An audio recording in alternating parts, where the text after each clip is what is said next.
Hey,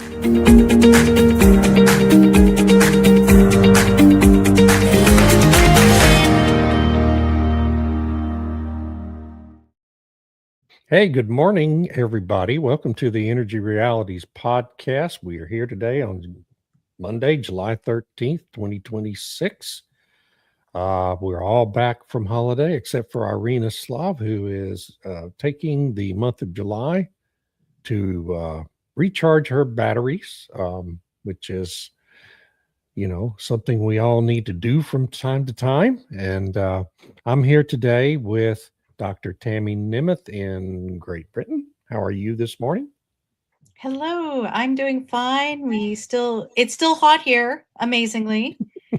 So, it's so funny. The Brits complain about weather like farmers. And, most British people love to go away to hot places, where they bake like lobsters. But when it's here at home, suddenly it's a bad thing. So, Yes. I don't know. It's a major problem when it's hot at your house, right? When it's hot elsewhere, that's fine. But when it's at your house, it's a problem. So true. Stu Turley is with us today from Abilene, Texas. How's everything? Absolutely wonderful. On the 4th of July, we had a great 4th of July. We were getting ready to go out on the boat, and a gigantic storm came through. And so we watched it was wild. So then we traveled from Oklahoma to Texas, and then we had no power in Texas. So I've been making sure that I've had disaster recovery plans for my houses. Didn't you have any power? Was it a grid problem or just a local? We had a major storm come through Abilene, and it took out a transformer. 22,000 people in Texas were out, and I was one of those 22,000. Yeah, we have that same problem around where I am quite a bit during thunderstorms.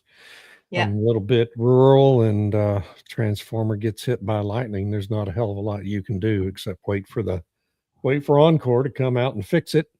I spent the 4th in Las Vegas with my wife. We had a good time. We were right on the Strip and got to see the classic Las Vegas fireworks show, which it went for 7.5 minutes total. I think the finale in Washington, D.C.'s fireworks show lasted about 20 minutes, and the whole show went on for an hour. But in Las Vegas, they don't want you outside the casinos for very long. And so every second casino down the Strip set off fireworks from their rooftops. And we were right there, had a view of most of it. But it was exactly the same fireworks show at every casino, set off simultaneously, controlled obviously by one central computer.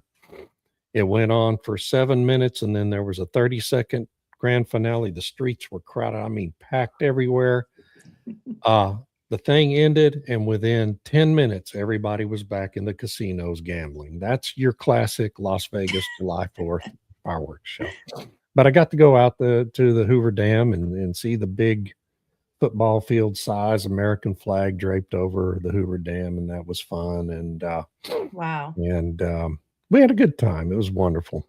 I would have rather been home, though, I think, in retrospect, because our house is kind of up on top of a hill, and we have this panoramic view from our backyard of all the fireworks in the area. And in our area, we purchased the most fireworks per capita in the state of Texas right here in our little community every year, and set them off. And it was probably a lot more spectacular from my backyard. Anyway, be that as it may, we had a very eventful week leading up to our show today. Lots of things going on.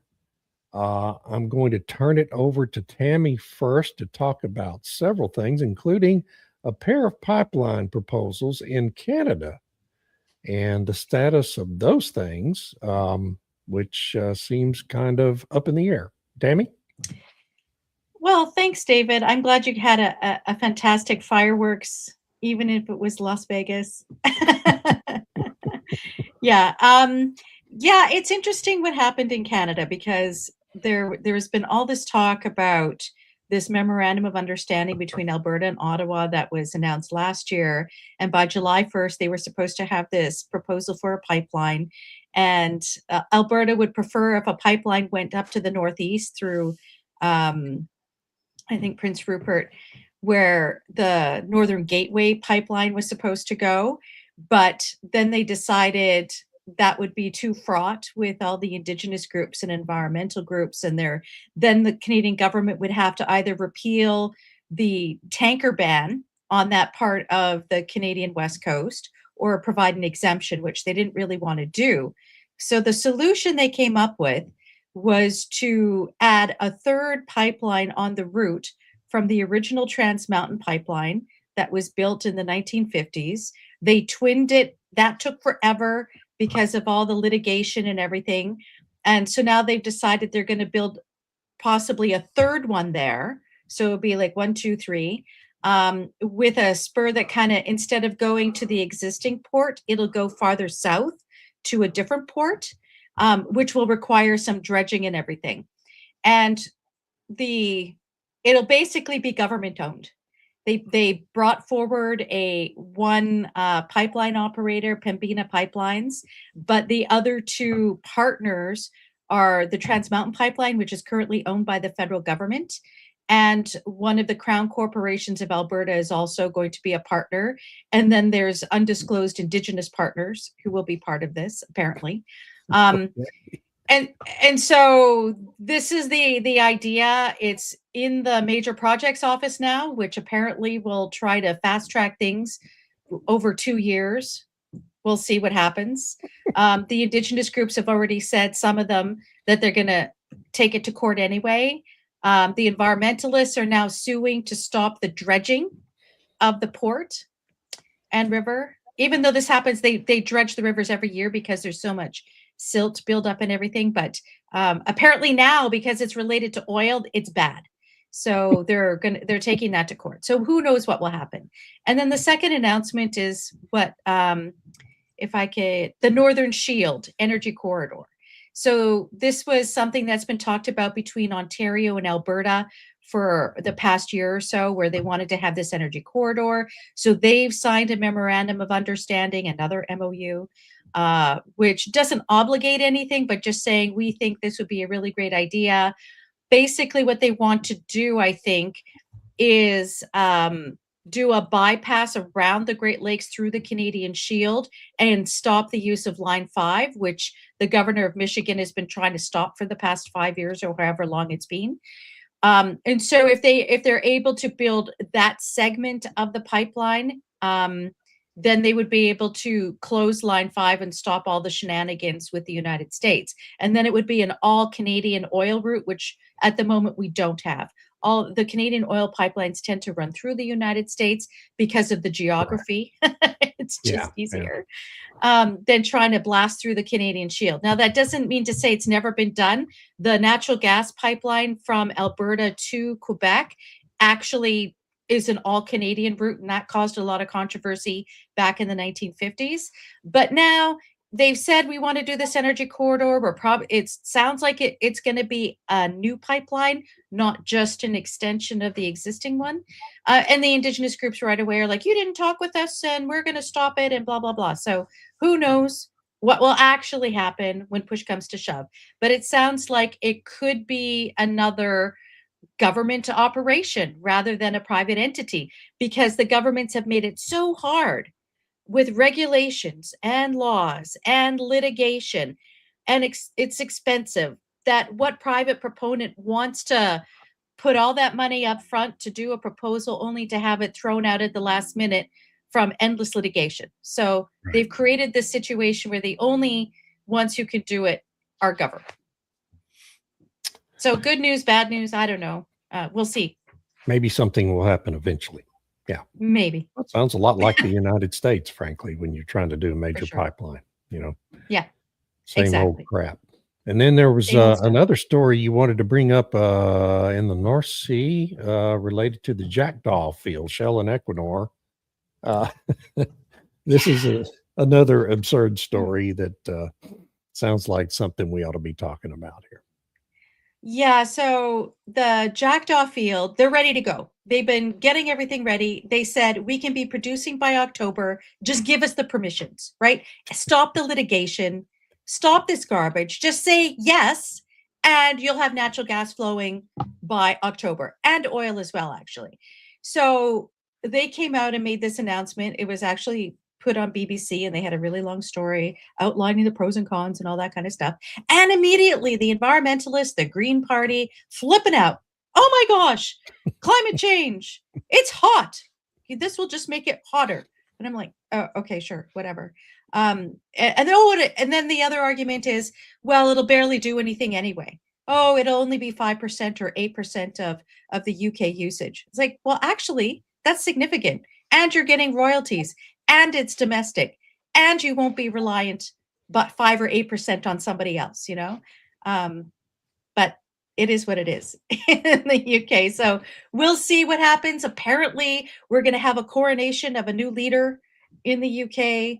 A bunch of the Labour MPs have said, yes, we want this new guy. And he's worse than Starmer. So That's what I'm I was not sure. hearing, yeah. Yeah, I don't know what's going to happen with that. He'll probably Holy say no. smokes. Did you see the frosty interaction between Trump and Keir Starmer at the, what was it last week, a NATO meeting? At the NATO thing? No, I didn't see it. Holy cow. Trump wouldn't even shake his hand. It was just gave him a dirty look and turned his back on him. Wow. Why do you think that was? I got to be honest. I think that's exactly what Keir Starmer deserves, but that's just my opinion. It wasn't good diplomacy, though. Okay. Well, yeah, but why? You want me to answer that, Tammy? Sure. I'll tell you. When you have Diego Garcia and we ask to use a military base and then he says, no, we're selling it. That's how you get Trump to turn his back on you. Yeah. Yeah, but that's been around for a long time. So why would he take this position now? He also was saying, don't use our military bases to attack Iran. And you take a look at the total Iran situation and who's involved actually in the back doors of Iran, that's where it's all at. Interesting. Well, Tammy, I guess my question about the new guys, should we be happy it's him, though, and not Ed Miliband taking his place? He's worse. He's a full-on, he's a full-on communist, honestly. Wow. Worse than Ed Miliband. Yeah. Well, wow. They're cut from the same cloth, honestly. So it's like frying pan fire. I don't know. So flame.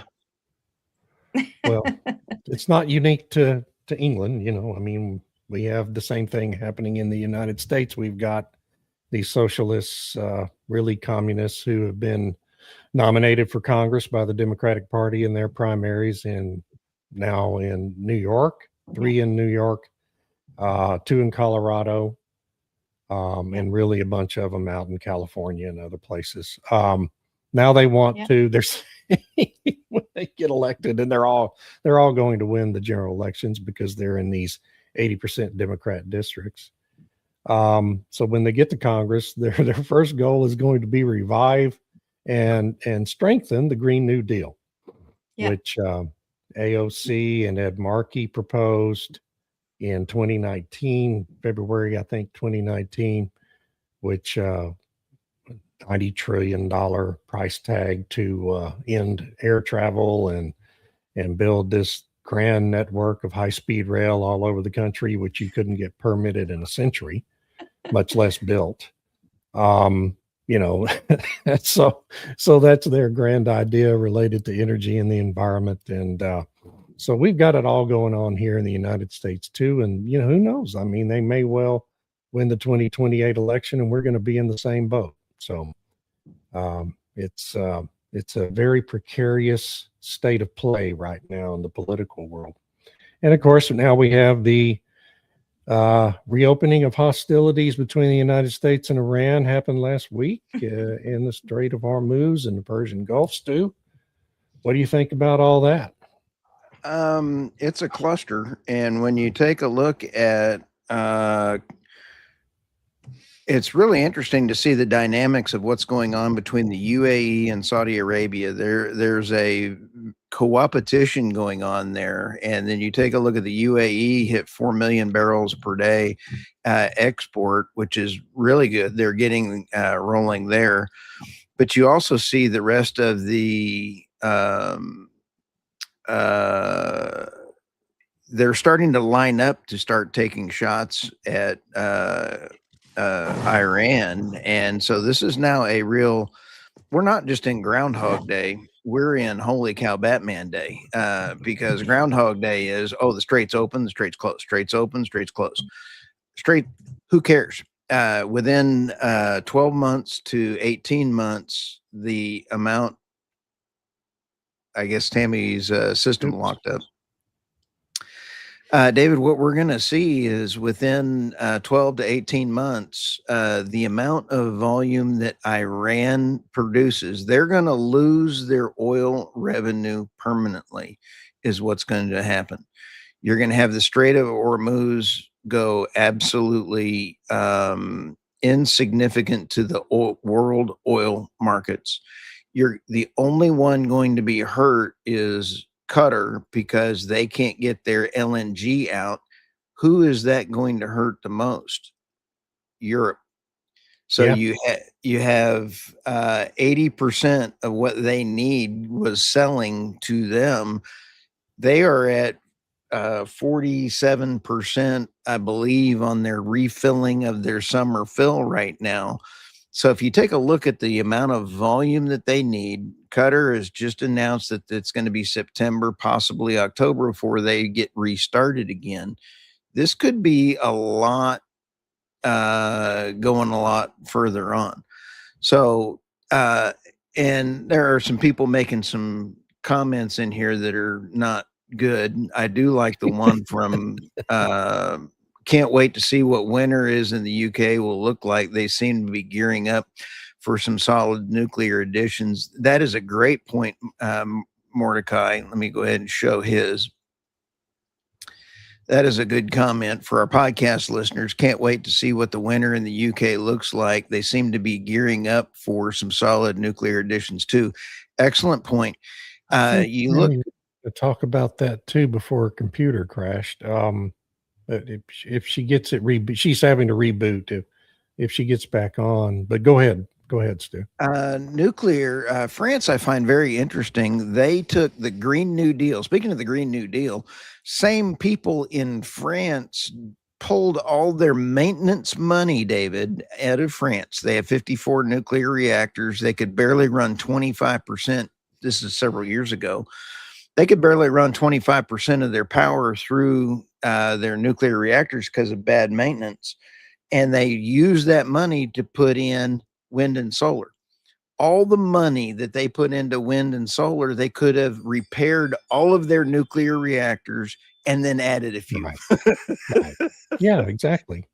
And that's what's so infuriating about all this. And in where was it? In Virginia, the state, the AI developers now in Virginia, which is the second most active state in building new data centers behind Texas.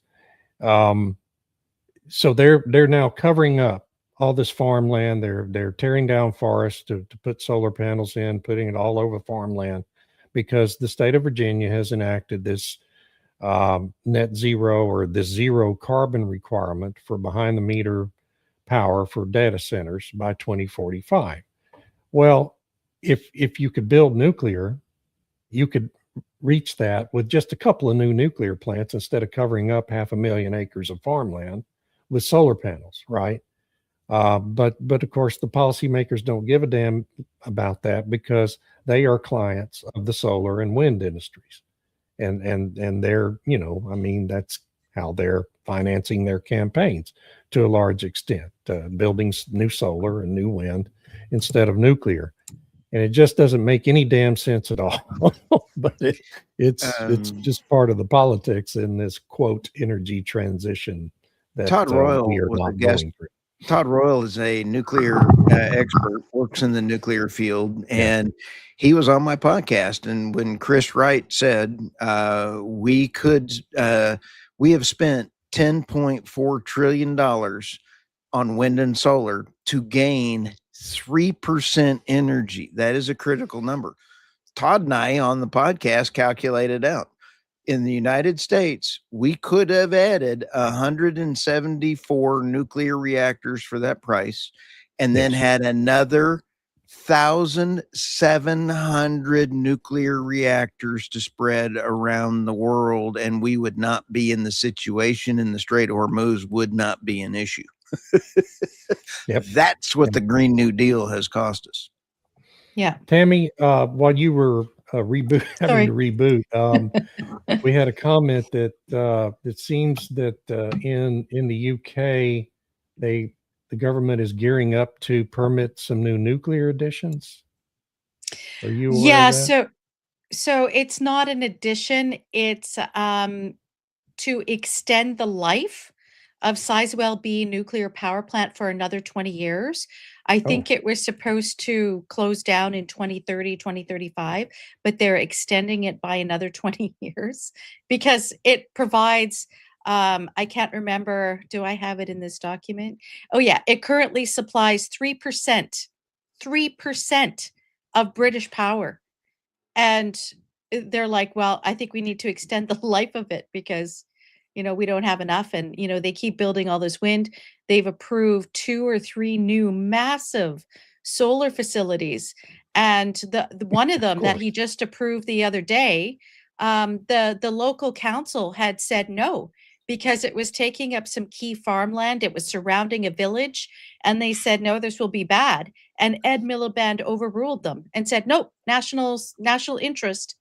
So, it's on the one hand, when you have these national interest determinations, it depends on how you're defining that and who's in power, because suddenly they'll be putting up these onshore wind, onshore solar all over the place and just riding roughshod over what people really think or want in their backyard. Now, it goes both ways, right? Because we see the kind of frivolous litigation we call frivolous, right? When it's against reliable power, whether it's nuclear or natural gas or coal or whatever. But on the other side, they're like, well, these are frivolous complaints that, yeah, you're going to have all these solar panels surrounding your village, but, that's the price to pay. And I'm just like, well, I don't think I'd want that. Well, we were talking while you were gone, Stu and I were talking about what's happening in Virginia, same kind of thing. They've implemented this zero carbon by 2045 policy for AI data centers. And so the AI developers are covering up farmland and tearing down forests to put solar in to try to meet that, even though they're really powering their data centers with natural gas and diesel backup. They are, building all this quote capacity for solar to meet that idiotic requirement. And in New York, the other thing that's related to this that I wanted to give you a chance to talk about is we had this targeted power outage in New York and New Jersey that you brought my attention to last week because of these stupid decarbonization policies. And it relates to that extension of the nuclear plant in the UK. We did it in the UK. We did it in California. But in New York, they decided to shut down their major nuclear station. What was it called? Indian Point? Indian Point, I think. Yeah. Instead of extending its life. And so now you end up with not enough margin, right? Talk about that deal that happened in New York and New Jersey. Yeah, I wrote this piece on Substack called Sweating in the Dark, and then there was quite a lot of comments on that piece. And one of the things someone brought up was this idea that it wasn't net zero that did it. It wasn't these policy choices. It was just because they were trying to protect their infrastructure. And so it wasn't a command from like the big, I forget what it's called in New York. The New York electrical system operator. But it was a decision made by the utility, by Con Edison. But the thing is, one of the reasons why they made that decision was because there isn't enough spare capacity. They've closed over 4 gigawatts of reliable power over the past 5 years. That's nuclear, natural gas, oil, and coal. And they've only replaced 2 gigawatts of it. And that 2 gigawatt replacement tends to be capacity, right? Where it's wind and solar and batteries. There's a little bit of extra natural gas, but not much. And the excess buffer was reduced from 17%. So they had a 17% margin there, and it's down to 9%. So when you get, there's the sudden demand, they no longer had the buffer there. And if they hadn't done these targeted outages, it would have fried their aging infrastructure because when you don't have enough supply, or enough of that buffer. So it's like, but why do they have that small buffer? Because they made these policy choices based on net zero that took away and removed the reliable power from the grid. And I had a conversation with Meredith Angwin, which I just posted this morning, and she talks about that and how if you don't have the base load capacity that's reliable, it just throws everything out of kilter. And when you have all of these different ways of bringing electricity back onto the grid that don't necessarily, it's not simple anymore. They've added all this complexity. Then you get the possibility of blackouts and brownouts. So net zero really is the reason why we're in this terrible situation around the world. Yep. I laughed out loud. There's a prominent guy who puts himself forth as an expert on the Texas grid on X and social media here in Texas.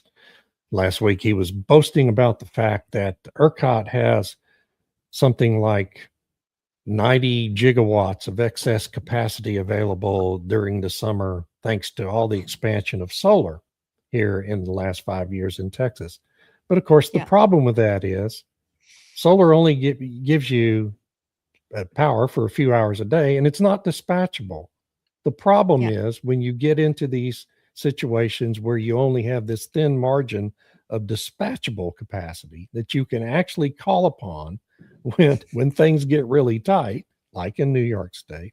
Luckily, we do have a pretty decent cushion of dispatchable capacity, but these idiots talk about solar as if it is baseload, and it is not baseload, and it cannot be baseload.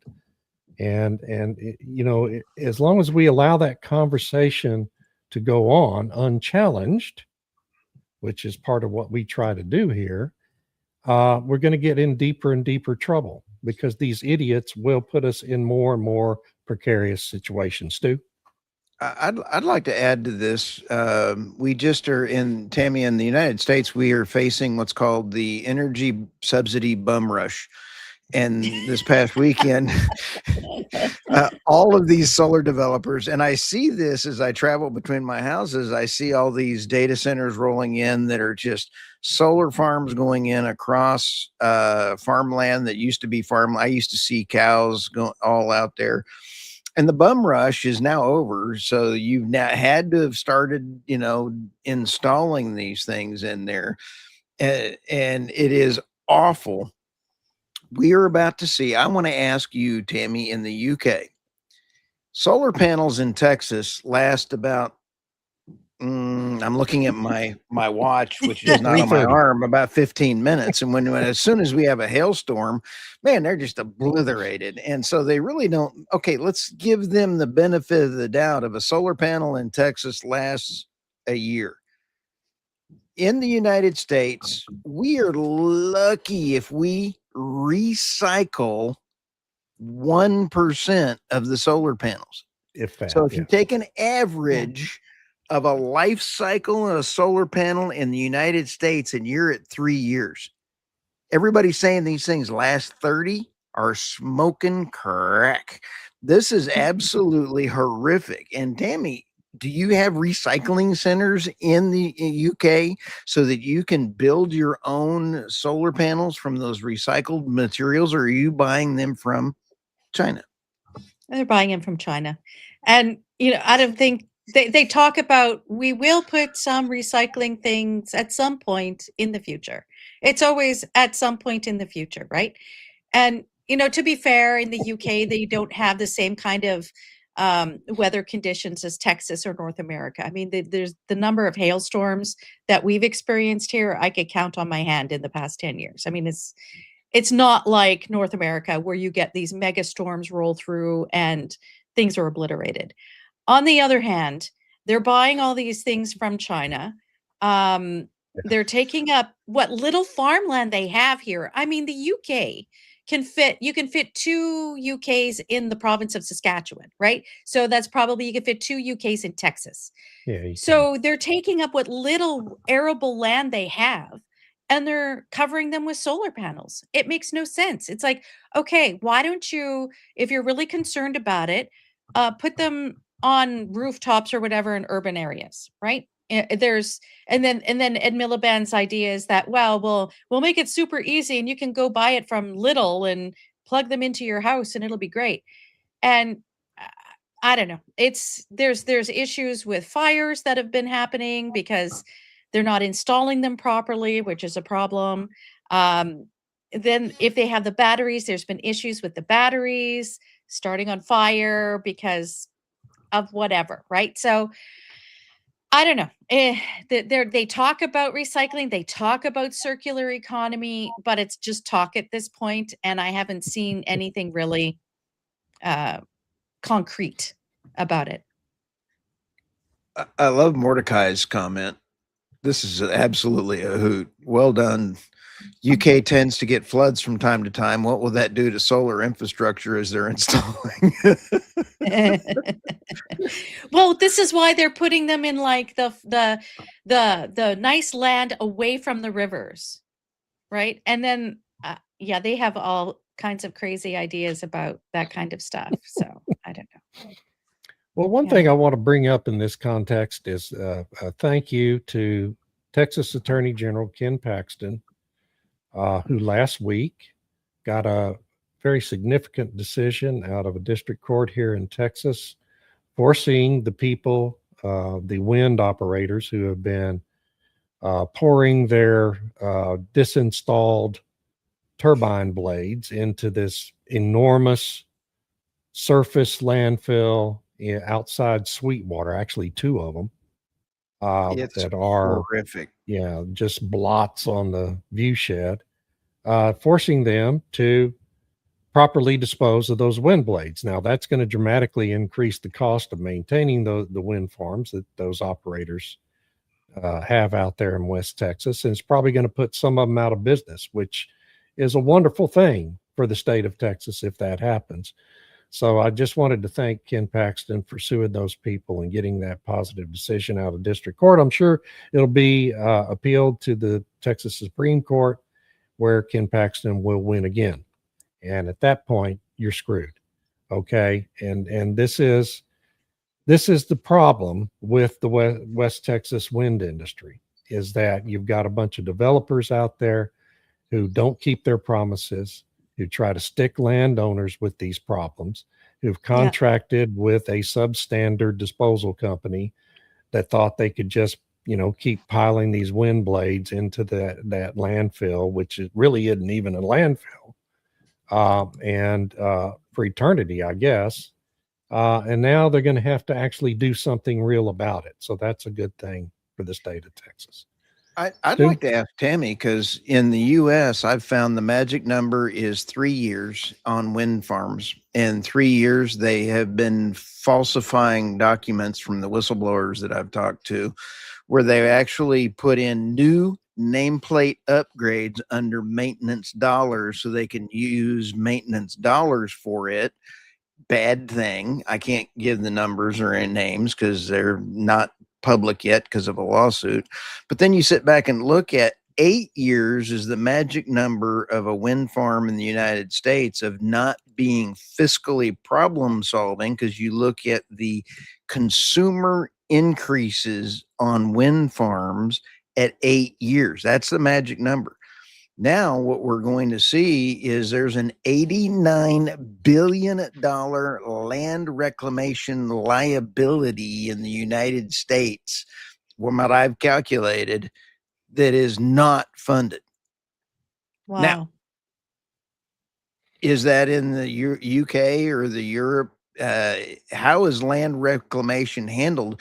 Because there are, everybody says you can go to Grok, go check it out, and then say, hey, is there money available? Oh yeah, there's bonds. 1% of 1% of a little tiny fraction, and then they go bankrupt. Yeah, right. I'm gonna call hoo-ha on this bad dog. And you look at California, there's 4 wind farms in California that are just sitting there rotting. And you look at the wind farm in Texas, as I drive back and forth all the time between the houses, I can sit here and look at them, and there are more and more of those wind farms not working.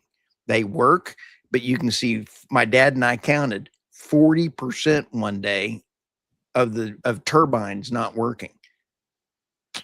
Maintenance is an issue. Maintenance is a huge issue. I don't know what the answer is with the UK. That's a great question. I'll look into it. Um, it's unclear who exactly owns, from my perspective, I haven't researched it, who owns the different wind farms, how long are they, what's their longevity, who's responsible for cleaning up after. I haven't read very many stories about it, so I'm not sure. Maybe it's an issue that just is underreported. I don't know, but thanks for raising that, Stu. I will look into it. One of the interesting developments here, though, when we talk about Ed Miliband's push, because right now a lot of the wind and solar installations and whatnot are in Scotland or they're offshore. And the UK has done an amazing job, especially England, of protecting the countryside. I mean, it's almost impossible to get planning permission to build a house in an area of outstanding natural beauty. And so, I mean, that means the countryside is amazing. It's gorgeous. I love it. But now they're like, you know what? We can just override that now, and we can put wind turbines in these areas of outstanding natural beauty, and we can put solar installations. And there's one that went up actually just a few miles from where I live, and it's terrible. You drive down the valley and you see it looks like water almost from a distance. And I'm thinking, how many birds is this killing? But in any event, the solution to this, and I'm going to have a Substack piece coming out on it this week. The Oxfordshire County Council is the first one to sort of get ahead of the curve on this one, where they're trying to create a policy which they're calling community benefit contributions and community shared ownership for large wind, solar, and battery energy that gets built in Oxfordshire in the countryside. So basically what it is bribery of the locals and then get them to own part of it to stop them from complaining and criticizing it. And then they're like, oh, you can have a share. The money will charge them XYZ for the installation that will go back to your community and it'll just be wonderful. It's like, no, it won't be. And I'd love to see if land reclamation is part of that ownership because they get to fund them things. Exactly, right? So I did the consultation. It took me a friggin' 90 minutes of my life to fill out this consultation. And I'm like, there's no way that an average citizen would take the time to do the consultation. So it was really designed for the activists who have teams and the developers or whatever who will say, oh, well, this would be really great for the community. So I did the consultation and there was nowhere in there about reclamation. So I put in, because there's like the free space. I'm like, where's the clause here about reclamation to ensure that the rural landowners and the communities in the end are not held responsible? There needs to be money by the developer put into a pot, if you're going to do this, that will be used for reclamation afterwards. This is something they've done in Alberta. It's something they've done in Saskatchewan. So it has been done. And they do it for oil wells. You can do the same thing for this. So I doubt they'll do anything because the Oxfordshire Council is so crazy. But yeah, that's their plan, is to get communities to buy in so they'll stop complaining.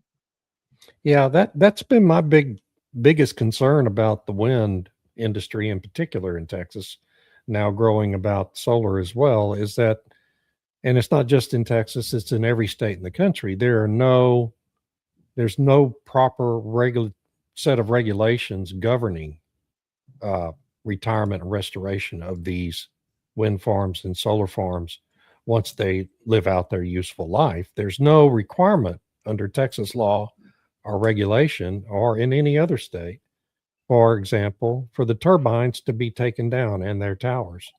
No requirement at all for doing that. There's no requirement in any state for you talk about land reclamation. If you've got a wind farm on farmland, the only requirement for the enormous foundations, gigantic foundations. Remember, some of these things are 700 feet tall. These are like building skyscrapers. The underground foundations are only required to be 3 feet below the surface. So even when you take down the surface structure, there's never going to be a requirement to take out those foundations and dispose of them so that you can return that land to farmland, because farmers can't risk trying to farm over a damn concrete and rebar foundation that is only 3 feet below the surface. You're going to end up ruining your farm equipment eventually doing that. So, I mean, you are condemning this land forever effectively by allowing these wind farms to be put on arable farmland. And nobody in the Texas government seems worried about it. Nobody in any state government seems worried about it. And it's not a federal thing unless it's on federal lands. So in Texas, there are almost no federal lands. And if the state government doesn't do it, it's not going to get done. And that's been a pet peeve of mine for years now. And I don't know, Stu, are you aware of any state that's enacted regulations to that effect? I'm not aware of one. I just wrote an article 2 weeks ago on New York and the bum rush for subsidies. New York is allowing burial of equipment on their land. I read the thing, and I questioned it. Burial of equipment, meaning they could bury the solar panels there, is the way I read it. It was a poorly worded contract. And I was like, I'm not an attorney, but I can read right there and go, man, that's a burial of toxic solar panels waiting to happen. That's a real problem. Wayne Christian, one of our railroad commissioners, talks about that a lot. But again, it's not the Railroad Commission's job to regulate wind and solar. It's TCEQ, our Council on Environmental Quality, should be doing it. Tammy, when you were taking a vacation on the podcast just a few minutes ago, just kidding, when you had to reboot your 5-minute vacation. The 5-minute reboot. Yay, Microsoft. Nameplate capacity discussion is critical for people to understand. In Texas ERCOT, last year in 2025, David, correct me if I'm wrong, but I believe we had, 84 gigawatts was our max peak during summer. Yeah. We have 180 gigawatts of nameplate capacity. Right. However, that mix is so skewed of wind and solar is that 90 gigawatts of nameplate capacity is bull hockey that it doesn't always shine. I can barely talk. That's all, folks. And when you sit back, I almost want to do this in Yoda. Trouble you are. But when you sit back and go, that is a nameplate capacity bull hockey game. We have overpaid for electricity in Texas by billions and billions of dollars. Anywhere that has a lot of wind and solar is overpaid. They have the contracts for difference, then they have all these other things, and they have the subsidies, and it's all based on nameplate, not what actually gets produced and used. So, you know, that Irina had written about the Energy Institute mental gymnastics of trying to explain why wind and solar actually contribute far more to the global energy production than it seems to indicate. because of all the wasted energy and wasted heat from combustion of fossil fuels. And it's like, okay, so what about all of the dumped energy that happens when the wind produces too much when no one can use it? What about the solar? Same thing, when there's no batteries to What back it up. about the oil, gas, diesel, steel, coal, everything used to make them silly things? I know. And it's just like, come on, give me a break. But they're serving they're not trying to be objectively neutral and just talking about the data. They're putting the net zero narrative spin on it because of their EU masters, which it's like typical. But Tom Mumford makes a really good point there, and this is, I think, what they're trying in the UK to replicate with this idea that, oh, it's like you're a royalty owner or something like that. And so what the policy that they're proposing would set fixed tariffs, sort of like a royalty, where they would charge a solar installation £1,200 per megawatt per year for solar, £5,000 per megawatt per year for wind, and £250 for battery storage or something like that. It would get paid annually for 20 to 40 years. They haven't decided what the length of time for these tariffs, which you could, I suppose, call a royalty to some extent. And then it would be put into what they call local and strategic fund. But the devil is in the details with this, because you think, oh, okay, well, that local village that's being surrounded by solar panels will have an opportunity to get this revenue in order to mitigate the more negative consequences or effects of the installation. No, no, no. It gets put into some larger county fund. There will be a council that will decide how it gets spent. And it will basically be used as a slush fund for whatever priorities the council decides. Not what you'll have, the local community that's being impacted will have a little bit of say, but the final decision will be made by some big council, like some other thing. So it's like the money doesn't even go to the people that it'll really hurt. It's going to be going to like a slush fund for activist counselors. And then, like I said, those long-term liabilities are completely ignored in this policy. So we'll see. Shared ownership sounds great until the communities inherit the shared liabilities. And there's no bond or guarantees. So that's exactly what would happen to it in the United States too. Exactly. Except that they would first they would farm it through, they would money launder it through an NGO first, and then another NGO, and then it would all get kicked back into their next reelection campaign. That's how we do it in America. Yeah. Sorry, but that's the truth. That is just the truth, as we're finding out all over the country. I wanted to bring up one other thing, and that is that the Department of Interior here in the United States made an enormous move on Friday that is getting almost no media attention, which, I guess there's just too much else going on. But they basically finalized a rule that rescinds the ability or the expansion of the meaning of the Endangered Species Act related to endangered and diminishing habitat, threatened and diminishing habitat, which Are you talking about people that actually work and pay taxes? No, or wildlife? Oh, the endangered species. Yeah. Supposedly it's endangered species like the what was the dune sagebrush lizard, which exists in the millions all over West Texas, is somehow an endangered species. Anyway,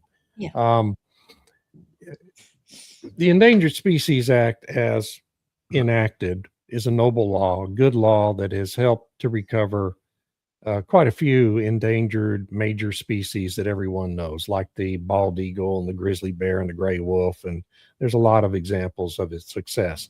There are thousands of examples of its abject failure, and even more examples of how it's been abused with the 1980s era expansion of the meaning of the ESA to include diminishing habitat, which is any action that would materially diminish the habitat for a species can end up getting a species that exists in the millions listed under the act, which is absurd, a complete abomination under the law, and should never have been allowed. And so the DOI on Friday moved to get rid or severely limit the diminishing habitat application under this law.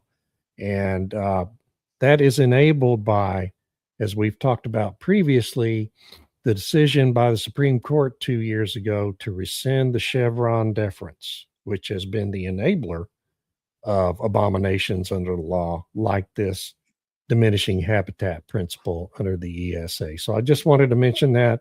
It's a huge deal. It is going to end a lot of real abuse and obstruction of not just energy projects, but highway projects and any other kind of a project that ends up turning dirt anywhere with a bulldozer, which has dramatically increased the cost of living in the United States for every American.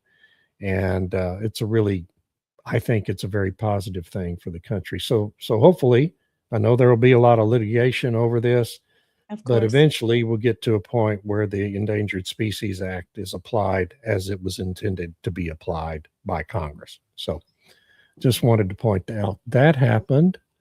What else should we talk about today? Can I just comment on what you just said there? Because I think this is something that's happened with the environmental movement, where you have serious, real issues that then get exploited. And it's like the law, no good intention, or the road to H is paved with good intention. So the intent is there to protect habitat in certain circumstances. And then it just gets exploited and extended to everything to just stop development altogether. Right.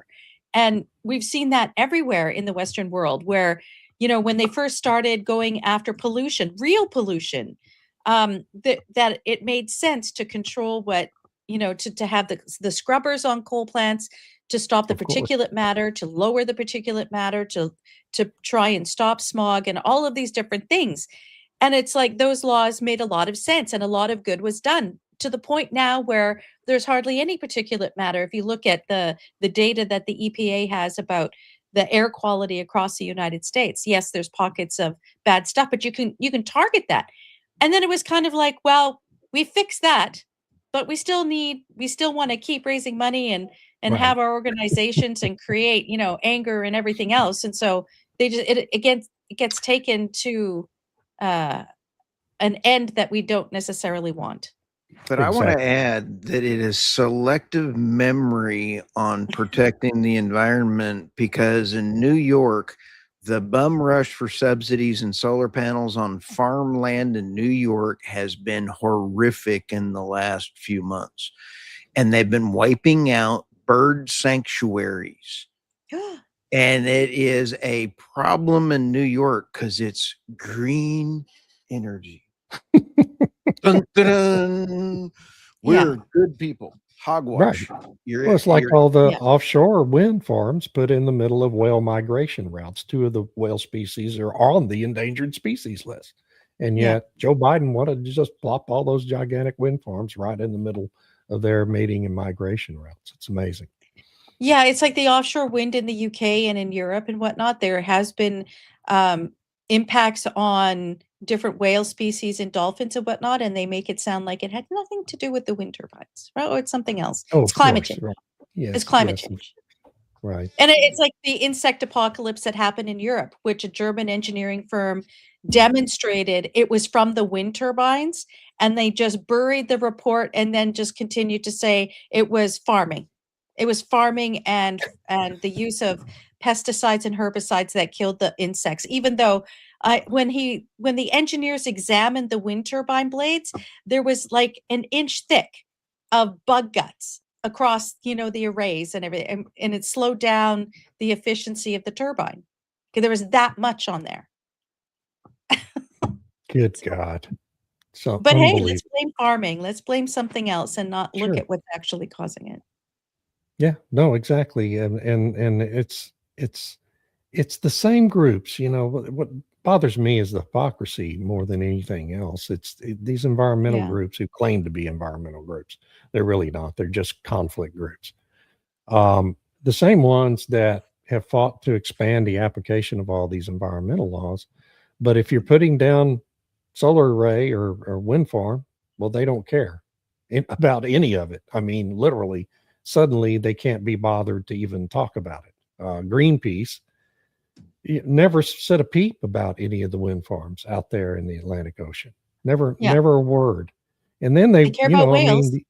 Right, exactly.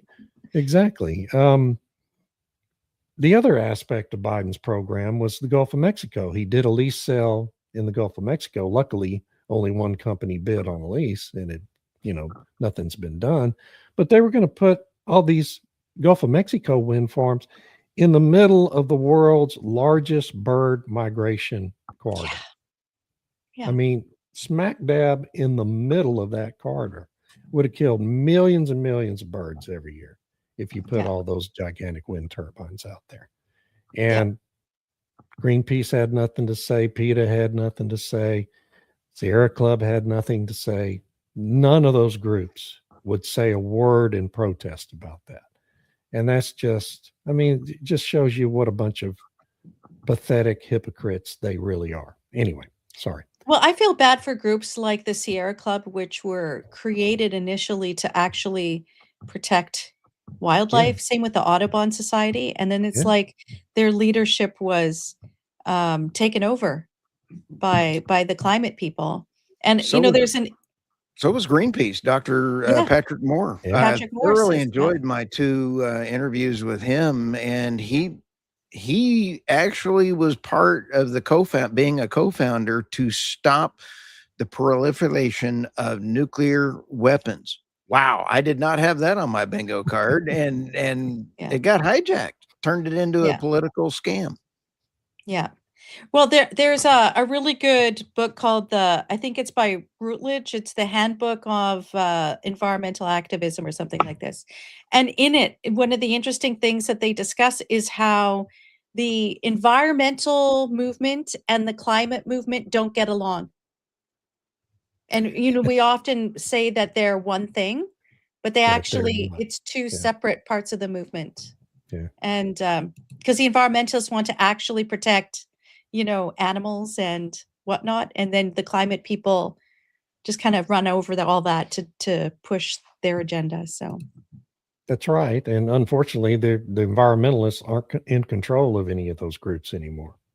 Yeah. I can't think of a single one that actual environmentalists are actually the governing authority. All you have to do is look at who Greta Thunberg's handler was. Who was it? I don't know. I don't Rothschild. Even know. Oh, oh, Greta. We haven't heard much from her since she got that bad haircut. Yeah. Well, are. I feel bad for her. Let's leave bad haircuts out of it. At least she has hair. Mine's flesh colored. Yeah, exactly. Can I just mention one last thing before we go here? Just lastly, really quick, the G7. Because apparently, according to some articles, energy security took center stage at the G7, and climate sat on the back burner. And I keep thinking, so what happens when Democrats get back in power? Is climate going to come back and energy security be thrown out the window? They are going to go after net zero and the Green New Energy scam. Green New Deal is going to be front and center because it is such a fabulous wealth transfer that they are going to implement it, and it is absolutely going to be horrific. So if we don't get the United States elections fixed, the Green New scam will be rolled out. It'll be back. Yeah. Well, it'll be worse. It's like what David said in his Daily Caller piece. The original Green New Deal was the floor. It's the base from which to build more. And I think it'll end up being even worse than the EU version, which they've been adding more and more to since 2019, 2020. Yeah. I thought Ed Miliband, I've got to hand it to Ed Miliband because I equate Ed Miliband to being able to keep Bernie Sanders at bay. because Bernie Sanders has never changed his tune. I've got to give it to Bernie Sanders. He's always been a communist.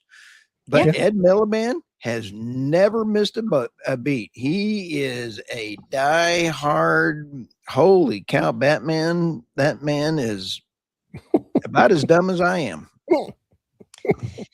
Oh, I don't know. I think he's pretty ruthless and pretty clever to get what he wants. So He has Good been. point. He's gotten he's wrong. most of what he wants. Misguided. So you got to He's give him getting what he credit for wants. that.